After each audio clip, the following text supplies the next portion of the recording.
नमस्कार मित्रांनो, IPL मध्ये आपले स्वागत आहे.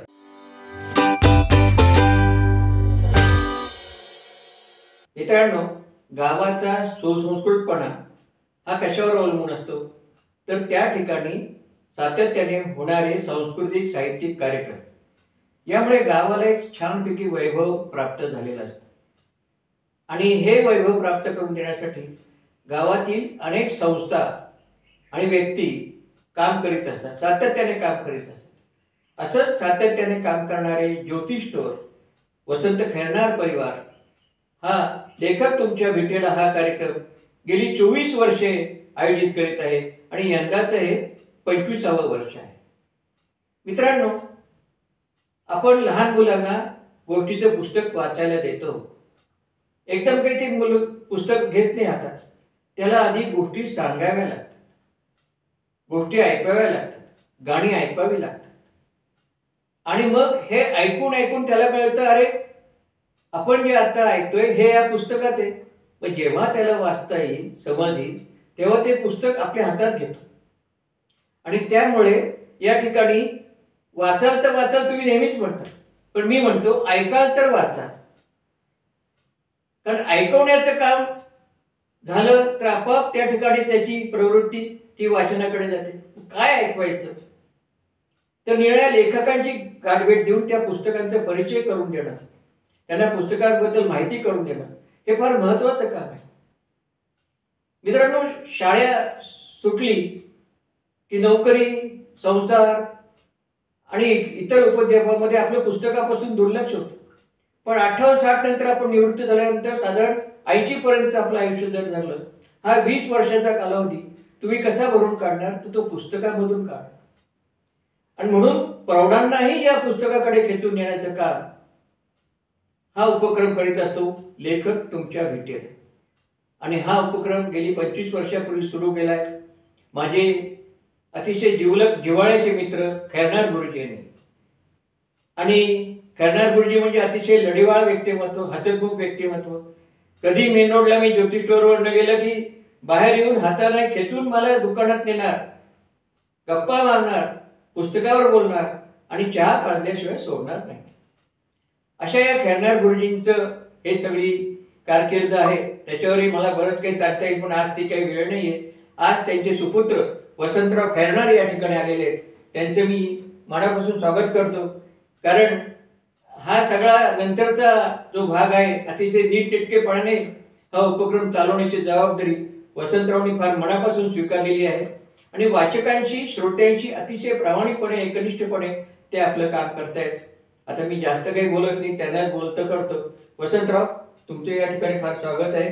आणि गुरुजींना विनम्र अभिवादन मी करतो, कारण त्यांच्या आठवणी माझ्याजवळ खूप आहेत. आता आपण हा जे उपक्रम आहे, हा उपक्रम गुरुजींनी सुरू केला आहे. तर त्यावेळेस तुम्ही त्यांच्या समवेत होतात, तर ती संकल्पना त्यांच्या डोक्यामध्ये कशी काय आली असेल? कारण तुमच्या त्यावेळेस पुस्तकाचं दुकान तसं छोटंच होतं. हो, म्हणजे 2000 सालामधली गोष्ट आहे. जेव्हा हा उपक्रम सुरू झाला, त्याच्या आधी घटना अशी घडलेली होती की जवळजवळ 77-78 सालापासून आम्ही पुस्तकाची प्रदर्शनं लावत होतो. आणि प्रत्येक पुस्तकाचं प्रदर्शन हे कविश्रेष्ठ कुसुमाग्रजांच्या शुभ हस्ते झालेलं. मला आठवतं 1900 जवळपास 98-99ची गोष्ट आहे. 99ला तात्या गेली आणि 98ला जेव्हा मी प्रदर्शनाला त्यांना निमंत्रण दिलं होतं पुस्तकाच्या प्रदर्शनाला, सायकलकर नाट्यगृहाच्या बॅकसाईडला जो औरंगाबादकर हॉल आहे त्या ठिकाणी पुस्तकाचं प्रदर्शन होतं. तात्यांना पायऱ्या चढणं शक्य नव्हतं, म्हणून मी खालीच मांडव टाकलेला होता. आणि मग मांडवामध्येच आम्ही पुस्तकाच्या प्रदर्शनाचं उद्घाटन कविश्रेष्ठांच्या हस्ते केलं. तेव्हा ते मला बोलले, कारण 4-5 वर्ष आधीच त्यांनी तसा व्यासपीठ संन्यास घेतलेला होता, पण आपल्या पुस्तकाच्या प्रदर्शनाला मात्र ते दरवर्षी येत राहिलेले. तर त्या दिवशी त्यांनी आठवणीने सांगितलं की अरे वसंता, एवढी वर्ष सातत्याने कुणाकडेच गेलो नाही, पण तुझ्याकडे मला नाही पण म्हणता आलं नाही. मला वाटतं हा तात्यासाहेबांचा मोठा आशीर्वाद मला आणि आमच्या कुटुंबाला होता. म्हणून जवळपास 23-24 वर्ष सातत्यानं तात्यासाहेब आमच्याकडे येत राहिले. तात्यासाहेब 99ला गेले. 2000 सालामध्ये एक घटना अशी घडली होती की एक सिनियर अधिकारी निवृत्त झालेले माझ्याकडे दुकानावर आले होते. आणि दुकानावर आल्यावर ते मला बोलले की अहो मला कुसुमाग्रजांना भेटायचं राहून गेलं, पण ते एवढे मोठे होते मला भेटता आलं असते की नाही मला शंकाच वाटते. अहो म्हटलं तात्या एवढे डाऊन टू अर्थ होते, म्हटलं त्यांचा दरवाजा 365 दिवस 24 तास कुणाकरताही उघडा असायचा, म्हटलं तुम्ही त्यांना भेटायला हवं होतं म्हटलं. पण त्यांनी थोडी हळहळ व्यक्त केली. मग माझ्या मनामध्ये असा विचार आला की असे कितीतरी लोक असतील की ज्यांना असं वाटत असेल की आपण साहित्यिकाला भेटावं, लेखकाला भेटावं. मग माझ्या मनामध्ये तो विषय तरंगला आणि मग मी विचार केला की आपण असा उपक्रम का करू नये लेखक तुमच्या भेटीला, आणि म्हणून मी कार्यक्रमाचं आयोजन केलं. खरोखर लेखक म्हणजे सर्वसामान्य वाचकाला भीती वाटते, लेखक बोलेल की नाही, आपल्याला भेटेल की नाही, त्याला खूप उत्सुकता असते त्याला भेटायची. आणि मग मी ही माझी कल्पना, मनातला विचार मी वसंतराव कानेटकरांजवळ बोललो. कानेटकर तेव्हापासून 4-5 वर्ष आधीपासून सारखे आमच्याकडे येत असत. माझ्या फॅक्टरीवर आले, त्यांनी आमच्याकडूनच कागद घेऊन त्याच्यावर ते लिहायचे. आणि मग मी वसंतरावांनी म्हटलं की असं असं मला करायचं. ते म्हणजे खूप चांगली कल्पना आहे, उद्घाटनाला मीच येतो. आणि असं म्हणून त्यांनी मला दुजोरा दिला आणि 1 ऑगस्ट 2000 मध्ये मी परशुराम सायकेडकर नाट्यगृहाच्या शेजारी जो फेनीबाई दस्तूर हॉल आहे आपल्या नाशिक शहरामधला सार्वजनिक वाचनालयाचा, तिथे पुस्तकाचं प्रदर्शन लावलं. आणि त्या प्रदर्शनामध्ये 3 खुर्च्या ठेवल्या. एका खुर्चीवर कानेटकर, एका खुर्चीवर माझे वडील आणि एक खुर्ची माझ्याकरता.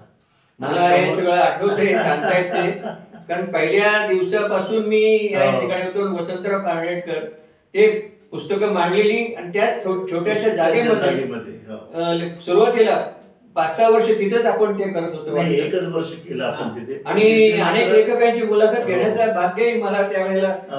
त्यावेळेस आपण असं केलं की 1 ऑगस्ट ते 31 ऑगस्ट असं 31 दिवस सलग करून महिनाभर वाचक समोर 8-10 खुर्च्या टाकल्या. अनेक लेखकांशी मी बोललो. बहुतांश पुस्तकं आहेत आणि मग लोक काही बसलेले आहेत, ऐकताय.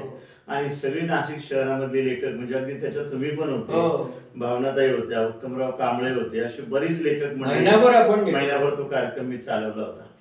मग महिनाभर कार्यक्रम चालवल्यावर असं झालं की मी वाचकांची मीटिंग घेतली आणि मग वाचकांनी अशी प्रतिक्रिया दिली की तुम्ही एवढं महिनाभर आमच्यावर टॅक्सेशन नको म्हणे, रोज संध्याकाळी यायचं, त्याच्यापेक्षा काही गॅप नाही तुम्ही ठेवा. लेखक जे येऊन गेले होते त्यांच्याशी पण मी बोललो. लेखकांनी पण असं सजेस्ट केलं की तुम्ही सतत महिनाभर ठेवू नका, जरा थोडा मध्ये गॅप ठेवून करा. मग 2001 सालापासून मी तो कार्यक्रम दर आठवड्याला 1 किंवा 2 लेखक असं मी करायला लागलो. मग ऑगस्ट, सप्टेंबर आणि ऑक्टोबर असं 3 महिने उपक्रम राबवत असे. त्याच्यामध्ये विविध क्षेत्रातल्या 10, 12, 13 लेखकांना बोलवायचो. ते लेखक यायचे, लेखक आणि वाचक यांच्यामधला मी दुवा होतो फक्त. म्हणजे वाचक हा फक्त लेखकाला पाहायला, त्याला ऐकायला, कारण लेखकाची त्याच्या लेखन प्रवासाची जी काही अनुभूती आहे, त्याचे अनुभव आहे, त्याने लिहिलेल्या साहित्यावर किंवा त्याने लिहून असलेल्या साहित्यावर असं त्याने अभिप्रेत व्हावं आणि लोकांनी चर्चा करावी, एवढाच त्याच्यामध्ये हेतू होता. म्हणजे वाचक आणि लेखक यांची भेट घालून देणं त्याचंच काम मी केलं. पण फार मोठं काम आहे ते. पण त्याचा परिणाम असा झाला की 2-3 वर्षानंतर मला असं जाणवायला लागलं की आपण अधिकाधिक उत्तम लेखक याच्यामध्ये आणावेत. आलेले लेखक उत्तमच होते, पण मग माझ्या मनामध्ये असा विचार आला की आपण वेगवेगळी क्षेत्र का निवडू नये.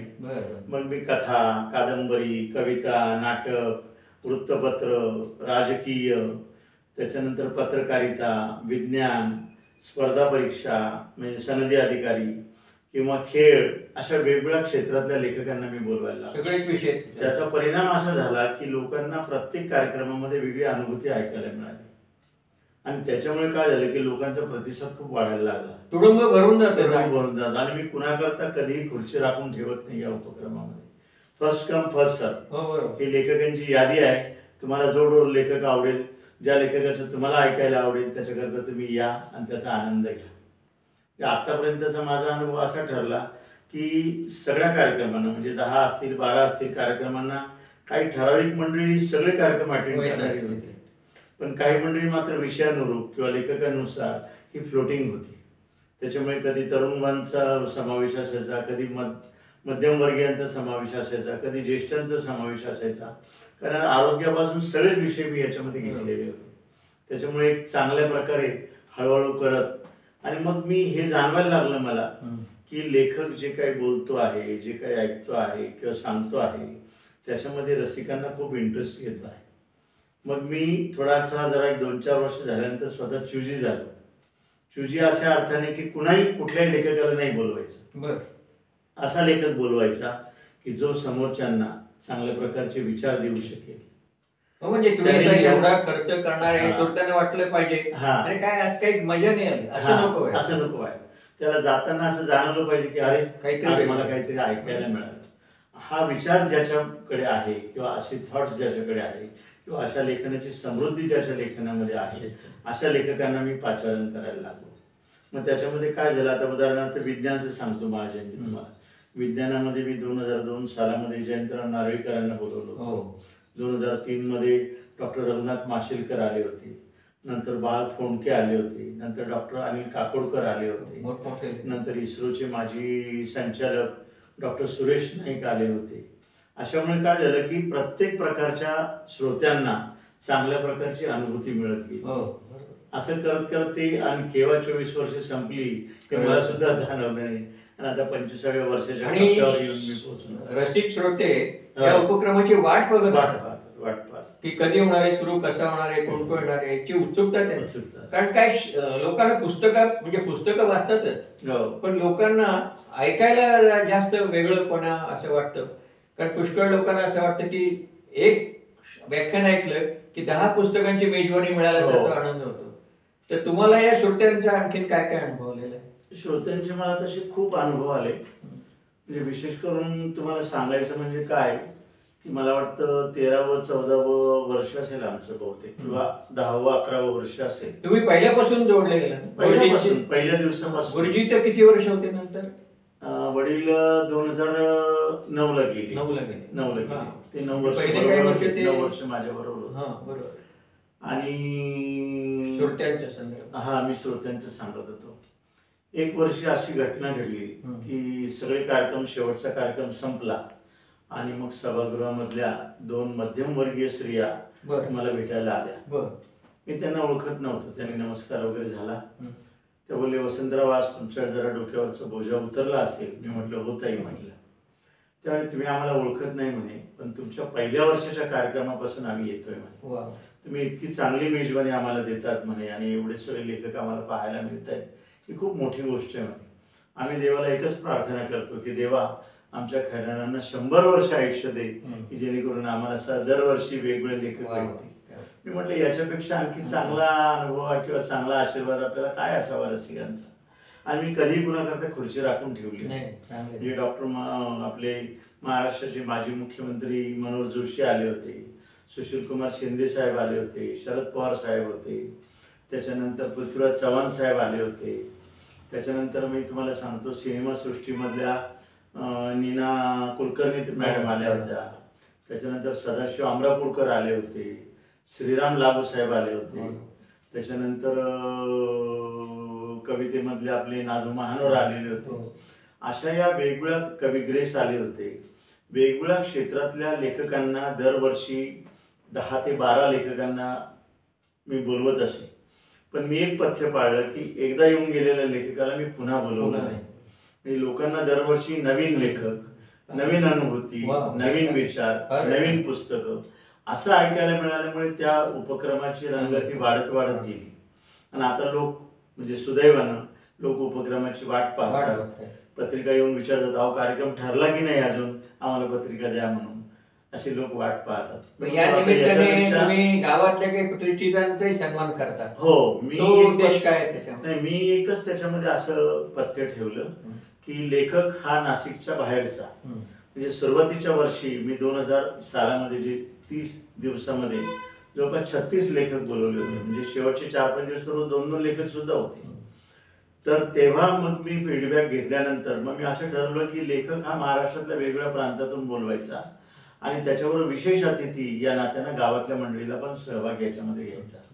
मग त्या क्षेत्राशी निगडीत असलेली मंडळी ही मी त्याच्यावर जोडायला लागलो. मग प्रत्येक लेखकाच्या वेळेस कधी 1, कधी 2, कधी 3 पाहुणे गावामधलीच प्रतिष्ठित मंडळी माणसं जोडली या निमित्ताने असे महत्त्वाचं आहे. एकदा एक घटना तुम्हाला मगाशी तुम्ही श्रोत्यांचा प्रश्न विचारला ती एक घटना तुम्हाला सांगतो. आपल्या याचे काय त्यांचं नाव वैद्यकीय क्षेत्रामधले डॉक्टर कोणत्या क्षेत्रातले? डॉक्टर PS रामानी माझ्याकडे आले. बरं. PS रामानी हे जगातल्या पहिल्या 10 मधले न्यूरोस्पायनल सर्जन आहेत. म्हणजे मणक्यांचे जे आजार असतात त्याचे ते आहेत. डॉक्टर रामानींना संपर्क केला होता. तर रामानींशी मग मी एक दिवशी असं रात्री 8:30 वाजता बोललो.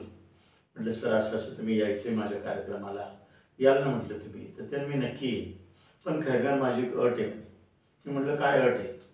मग ते बोलले की बघा म्हणजे माझा अजून नाशिकला व्याख्यान झालेलं नाही, मी पहिल्यांदा येतोय, पण माझा इतर शहराचा असा अनुभव आहे की माझ्या व्याख्यानाला लोक येताना पिशवी बरोबर घेऊन येतात. आणि पिशवीमध्ये काय असतं माहिती आहे का तुम्हाला? म्हटलं नाही. ते म्हणे पिशवीमध्ये त्यांच्या पाठीचे एक्सरे असतात म्हणे, आणि त्यांची इच्छा असते की ते मी पाहावेत म्हणून, ते त्यांना तपासावं म्हणून, अशी त्यांची इच्छा असते. तर म्हटलं मग सर मी काय करू म्हटलं याच्याकरता? ते म्हणे मी येतो एका अटीवर की माझ्या कार्यक्रमाच्या दुसऱ्या दिवशी तुम्ही एक शिबिर आयोजित करायचं, त्याच्यामध्ये जेवढे पेशंट येतील त्यांना मी सगळ्यांना फ्री मोफत तपासेन, त्याच्याकरता तुम्ही त्यांची आगाऊ नोंदणी करा. म्हटलं तुम्ही किती पेशंटला तपासणार सर? ते म्हणजे साधारणपणे मी 150 पेशंटला तपासेन. म्हटलं खूप मोठी गोष्ट आहे म्हटलं सर, करतो म्हटलं मी.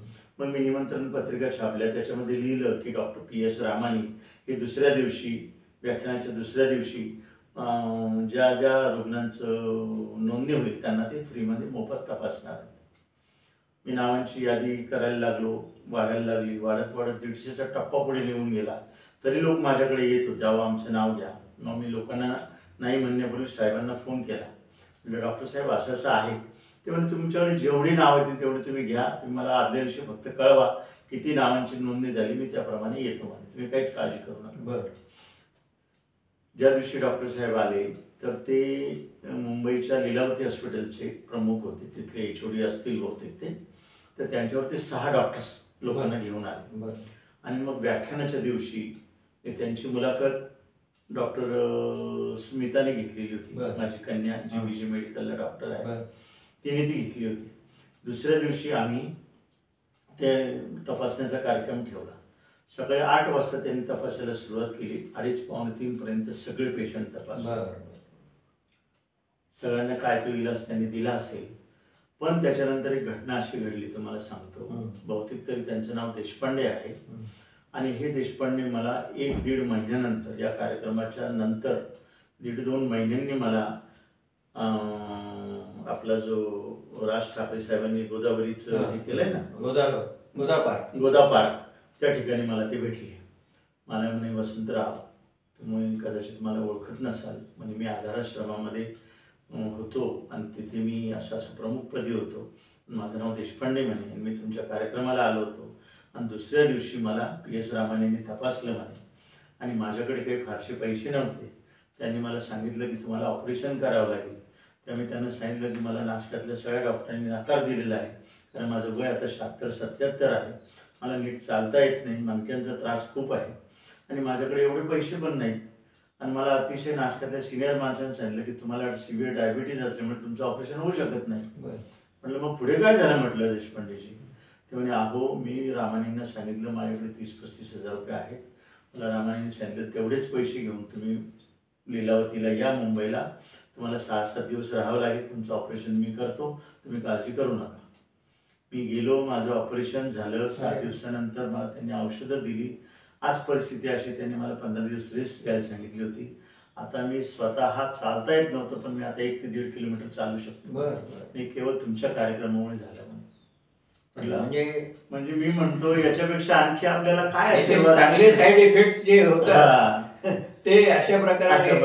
आणि लेखकांकडून आपल्याला जी प्रेरणा मिळते अनेकांना, ती फार महत्वाची असते. जे श्रोते येतात त्या श्रोत्यांना काहीतरी नवीन ऐकलंय, आपण काहीतरी चांगलं आनंदाने जगलं पाहिजे, याची जी शिकवण या व्याख्यानातून सातत्याने मिळत आली ती फार महत्वाची. आता याचं नियोजन तुमचं फार बऱ्याच दिवसापासून म्हणजे आता बघा, आत्ताचा कार्यक्रम, यंदाचा कार्यक्रम जो 25वा रौप्य महोत्सवी म्हणतो, तो कार्यक्रम या 20 तारखेला सुरू होणार.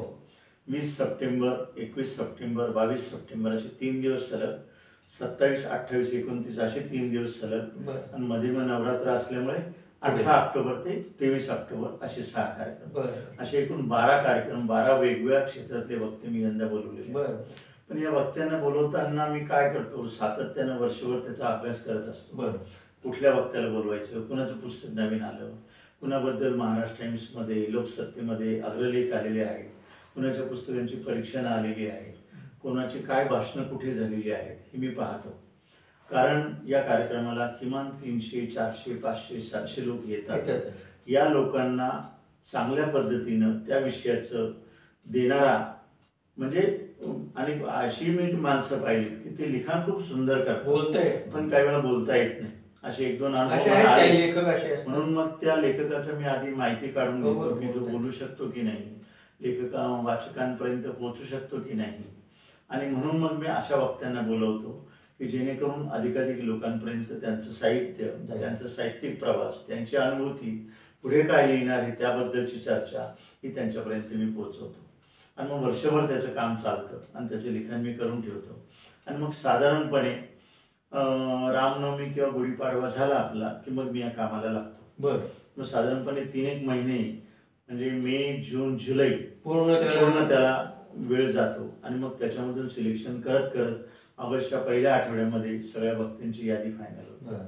असं दरवर्षीचा हा प्रघात आहे. मोठं काम आहे, मोठं काम. नियोजन, आयोजन याच्यामध्ये आपल्याला जे नीटनेटकेपणा पाहिजे तो नेमका येण्यासाठी मेहनत करावीच लागते. ती तुम्ही पहिल्यापासूनच करतात, म्हणूनच या ठिकाणी नाशिककरांचा उदंड प्रतिसाद आपल्याला मिळतो आणि लोक वाट बघत असतात.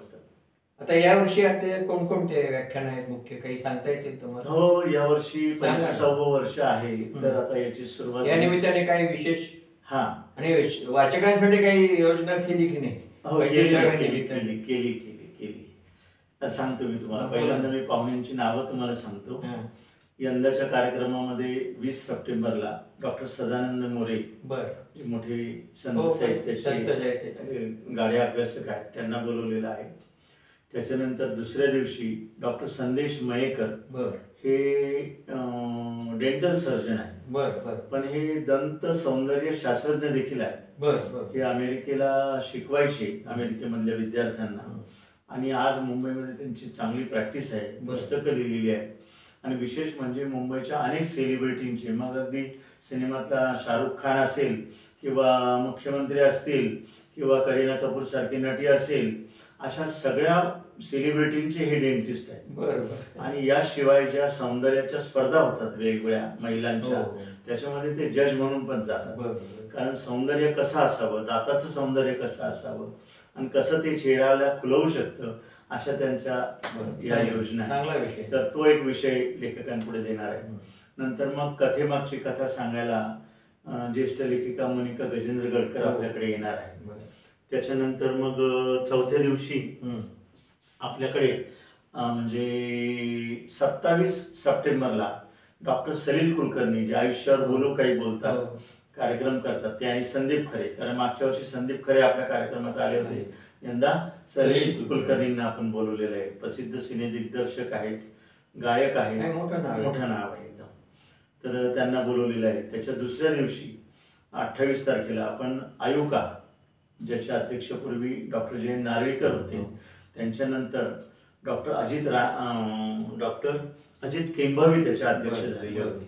ते डॉक्टर केंभावी हे खगोलशास्त्राचे जगप्रसिद्ध शास्त्रज्ञ आहेत, त्या दिवशी येणार आहेत. त्याच्यानंतरच्या दिवशी म्हणजे 29 तारखेला प्रसिद्ध पत्रकार श्री रवी आमले येणार आहेत. रवी आमले हे बरेच सिनियर पत्रकार आहेत, पण यांनी वेगवेगळ्या विषयावर पुस्तकं लिहिली. पण यांची खासियत अशी आहे की आपल्या भारताची जी गुप्तचर संघटना आहे RA, त्याचा इतिहास यांनी लिहिलेला आहे. ज्याच्यावर अजित डोवाल वगैरे आता सुरक्षा सल्लागार जे आहे पंतप्रधानांचे, ते त्या संस्थेमध्ये होते. त्याचा इतिहास लिहिला. आता रिसेंटली त्यांचं पुस्तक आलंय की परदेशामध्ये ज्या काही गुप्तहेर संघटना आहेत त्यांचं भारतात काय काय कारवाया चाललेल्या आहेत, काय कारस्थान चाललेलं आहे, त्याच्यावर त्यांनी परकीय हात म्हणून असं मोठं पुस्तक लिहिलं आहे. ते आता 2 महिन्यापूर्वी झालेलं आहे. पण मग त्या विषयावर बोलण्याकरता अतिशय इंटरेस्टिंग असा विषय आहे, त्या बोलण्यावर ते येणार आहेत. त्याच्यानंतर मग मी बोलक्या बावल्यांचे जनक ज्यांना समजलं जातं ते रामदास पाध्ये आणि अपर्णा पाध्ये, ते येणार आहेत. त्याच्यानंतर दुसऱ्या दिवशी आपल्या पुण्याच्या पुणे गोखले अर्थशास्त्र विद्यापीठ जे आहे त्याचे जे कुलगुरू आहेत डॉक्टर अजित रानडे यांना आपण बोलवले आहे. नंतर अजित रानडेंनंतर आपल्याकडे आनंद कामत आणि रितेश वेद पाठक हे दोघंही जोडी ही गिरनारवर म्हणजे दत्त उपासना हे करतात आणि गिरनार पर्वतावर अनंत वेळा गेलेले आहेत की ज्याची मोजदात नाही. त्यांना प्रत्यक्ष दत्त अनुभूतीचा साक्षात्कार झालेला आहे. अनेक अनुभव त्यांच्या पाठीशी आहेत.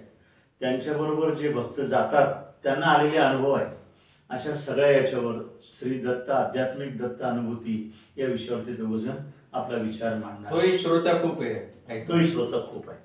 त्याच्यानंतर महाराष्ट्रातले प्रसिद्ध पर्यावरण तज्ज्ञ आणि अभ्यासक माननीय श्री अतुलजी देऊळगावकर यांना बोलवलेलं आहे. अतुल देऊळगावकर मात्र कुमार गंधर्वांवर बोलणार आहे. कारण आता रिसेंटली 3 महिन्यापूर्वी मुंबईला अतिशय मोठा कार्यक्रम झाला गंधर्वाचे देणे. हा कुमारांवर झाला, पंडित कुमारांवर. त्यांची गाणी तिथे म्हणून दाखवली गेली, त्यांचा इतिहास, त्याच्यावरती फिल्म, असं सगळ्याचं समावेशक असलेलं अतुल देऊळगावकरांचं गंधर्वाचे देणे हा कार्यक्रम आपण 1 तासावरचा ठेवलेला आहे. त्याच्यानंतर शेक्सपियर हा कवी की नाटककार अजूनही लोकांच्या मनामध्ये हे आहे, कुतूहल आहे, उत्सुकता आहे, थोडा अभ्यासाचाही विषय आहे. कारण जगामध्ये या दोन्ही विषयाला शेक्सपियरच्या नावाला मान्यता मिळालेली आहे. त्याच्यावर डॉक्टर श्याम अत्रे ही डोंबिवलीला जी माजी प्राचार्य होते, ज्यांनी अनेक पुस्तकं लिहिली आहेत, ते या शेक्सपियरच्या विषयावर आपल्याशी बोलणार आहेत. आणि शेवटी याच्या उपक्रमाची सांगता आपल्या संगमनेरचे ज्येष्ठ उद्योजक श्री राजेश मालपानी हा मोठा उद्योग समूह आहे. त्यांनी प्रचंड मोठं काम वाढवलेलं आहे. त्या राजेश मालपानींना आपण या ठिकाणी निमंत्रित केलेलं आहे. असे एकूण 12 व्याख्यानं या उपक्रमामध्ये आहेत. आणि त्याच्यामुळे वेगवेगळ्या विषयावरची मंडळी बोलवल्यामुळे मला वाटतं लोकांना त्याचा, रसिकांना त्याचा चांगला लाभ होईल असं मला वाटतं. मित्रांनो, आणि हे सगळे व्याख्यानं कुठे होणार आहे? ही सगळी व्याख्यानं शंकराचार्य संकुलामध्ये संध्याकाळी 6:30 वाजता नेहमीप्रमाणे तिथे होती. मगाशी तुम्ही एक प्रश्न विचारला, काही योजना वाचकांना देणार आहात का? तर आम्ही रौप्य महोत्सवी वाचन म्हणजे 1 ऑक्टोबरला आमचं प्रदर्शनाचं उद्घाटन प्रेणीबाई दस्तूर हॉलमध्ये पुस्तकांचं होणार आहे. त्याच्यामध्ये रौप्य महोत्सवाच्या निमित्तानं आम्ही एक योजना देतो आहे की ज्या योजनेमध्ये वाचकांना किंवा रसिकांना 1200 रुपयाची पुस्तकं 1000 रुपयाला मिळतील. त्यांच्याकडे कुपन भरून घेणार, त्या कुपनामधून आम्ही ड्रॉ काढणार आहोत आणि साधारण 20,000 रुपयाची पुस्तकांची भेट त्यांना आवडतील ती अशी ती वाचकांना फ्रेम म्हणून देणार. चांगला उपक्रम. तर आणखीन काही तुम्हाला जर काही वाचकांना आवाहन करायचं असेल तर करा. म्हणजे आता काय, या कार्यक्रमाला जोडून आपण नेहमी पुस्तकाचं प्रदर्शन घेत असतो. त्याचा परिणाम होतो का? श्रोते जेव्हा येतात आपण त्या दिवशी काय करतो की ज्या लेखकाचं व्याख्यान आहे त्याची ग्रंथसंपदा तिथे वाचकांना पाहण्यासाठी काही लोक खरेदी करतात, नाही तर चालतात, पाहतात. शेवटी या सगळ्या उपक्रमाचा उद्देश माझा एकच आहे की अधिकाधिक वाचनाचा प्रचार आणि प्रसार व्हावा, मराठी भाषेची गोडी लोकांना लागावी. आता आपण सगळीकडून ओरड ऐकतो की इंग्रजी भाषेचं प्रभुत्व वाढलेलं आहे. मुलं आपली मुलं म्हणण्यापेक्षा आपली नातवंड ही आता इंग्रजी माध्यमामध्ये जायला लागलेली आहेत. आणि म्हणून मराठी भाषेला आपण कुठेतरी आपल्या परीनं या पुस्तकं लोकांपर्यंत पोचवावीत म्हणून आम्ही हा उपक्रम करतो.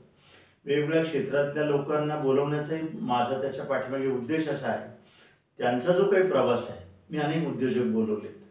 म्हणजे प्रत्येक कार्यक्रमामध्ये एक तरी उद्योजक असतो. जसं मी आता मालपानींचा उल्लेख केला, तसे माझ्याकडे कालनिर्णयचे जयंत साळगावकर येऊन गेले, कॅमलिनचे दांडेकर येऊन गेलेत, त्याच्यानंतर सकाळचे प्रतापराव पवार येऊन गेलेत, हॉटेल इंडस्ट्रीमधला विठ्ठल कामत येऊन गेले, त्याच्यानंतर केळकर कंपनीमधले SS केळकर येऊन गेलेत. या लोकांना बोलवण्याचा उद्देश हाच आहे की या लोकांनी ज्या काही खास टक्केटोणपे खाल्ले असतील उद्योग उभा करताना ते त्यांनी आमच्या रसिकांपर्यंत पोहोचवावं, प्रेरणा मिळते. आणि मग हा कुठेतरी वाचनाचा, कुठेतरी त्यांच्या लिखाणाचा, कुठेतरी त्यांच्या साहित्यिक प्रवासाचा हे संस्कार वाचकांवर घडले की ज्याच्यामुळे उद्या आपल्याच नाशिकमधला आणखी एखादा कानिटकर, आणखी एखादा जयंत नार्वेकर, एखादा कविश्रेष्ठ कुसुमाग्रज हा तयार होऊ शकेल, ही भावना माझ्या मनामध्ये आहे. त्याच्यामुळे मी कधीही याच्या बाबतीमध्ये विचार केला नाही. काही रसिकांनी मला सजेस्ट केलं की अहो तुम्ही जरा काही तिकीट लावा. मी म्हटलं मी कधीच तिकीट लावणार नाही, हे लोकांना फ्रीच ठेवणार कुठल्याही परिस्थितीमध्ये. आणि तसा हा उपक्रम चालू आहे आणि मला वाटतं वाचक अतिशय चांगल्या पद्धतीने त्याचा लाभ घेतात. याही वर्षी सगळ्या रसिकांना माझी विनंती आहे की त्यांनी उपक्रमाला यावं. 20 सप्टेंबर ते 23 ऑक्टोबर या दरम्यान हा कार्यक्रम आयोजित आहे. तर मित्रांनो, या ठिकाणी आज वसंतराव आले आणि गेले 25 वर्षात चाललेल्या उपक्रमाबद्दल त्यांनी दिलखुलास गप्पा मारल्या, आपल्याला माहिती दिलेली आहे. कुठून कुठून त्यांनी लेखक शोधून घेतले, वर्षभर त्यासाठी मेहनत घेतात. कोण काय लिहितंय, कोणाला पुरस्कार मिळाले, कोण चांगलं बोलतं, हे सर्व शोधणं आणि चांगले लेखक आपल्या नाशिकमध्ये आणणं हे फार मोठं काम ते करतायत. त्यांच्या या उपक्रमाला मी खूप मनापासून सदिच्छा देतो आणि आपल्यालाही आवाहन करतो की आवर्जून या सभागृहामध्ये जाऊन आपल्या या सगळ्या व्याख्यानांचा आपण आनंद घ्यावा आणि आपली रसिकता वाढवावी. एक वेगळ्या प्रकारचं जग लेखकांचं जे असतं त्याची अनुभूती आपल्याला या ठिकाणी त्यांच्या अनुभवातून मिळणार असते, ती आपण घ्यावी अशी मी आपल्याला विनंती करतो. पुन्हा एकदा वसंतराव, तुम्ही आलात, फार आनंद वाटला. आपल्या या उपक्रमाचा पहिल्या दिवसापासूनचा मी साक्षीदार असल्यामुळे आपल्याशी संवाद साधताना मला खूपच बरं वाटलं, भारावून गेलोय. पुन्हा एकदा नमस्कार. मित्रांनो, धन्यवाद. आपल्याला अशाच प्रकारच्या चांगल्या मुलाखती उपक्रम ऐकायचे असतील तर IPL सबस्क्राईब करा, शेअर करा, इतरांनाही मुलाखत पाठवा. नमस्कार. नमस्कार.